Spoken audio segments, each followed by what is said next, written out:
ચોપડા police સ્ટેશનમાં shoot space કંપનીના director Utpal પટેલની વાઇફ ભૂમિ પટેલ, અરુણ પટેલ, અરુણ રાય और સચિન પટેલ અને ધ્રુવ ચૌધરીના વિરુદ્ધ ગુના દાખલ કરવામાં આવેલ છે. આ ગુનામાં છેતરપિંડીના કલમ 316(5), 318, પછી ફોર્જરીના કલમ, એની સાથે સાથે GPID એક્ટ સેક્શન 3 અને બર્ડ્સ એક્ટ સેક્શન 21 અને 23માં ગુના દાખલ કરવામાં આવેલ છે. આ શૂટ સ્પેસ કંપની એક પોન્જી સ્કીમ ચલાવતા હતા.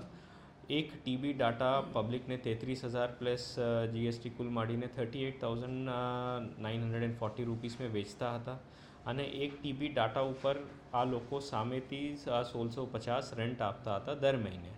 તો આ મોટા 50% ઇન્વેસ્ટમેન્ટ એક વર્ષમાં પાછી આપવાની સ્કીમ લાવીને પબ્લિક સાથે મોટી છેતરપિંડી કરવામાં આવેલ છે.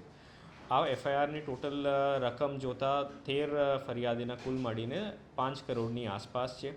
5 કરોડ એની પાસેથી ઇન્વેસ્ટમેન્ટ સ્વરૂપે લેવામાં આવેલ અને વખત દર મહિને રેન્ટ પાછા આપતા હતા. આ કુલ મળીને 14 કરોડથી વધારે ફ્રોડ હોઈ શકાય. પોલીસની તપાસ ચાલુ છે. અત્યારે પ્રાથમિક તબક્કે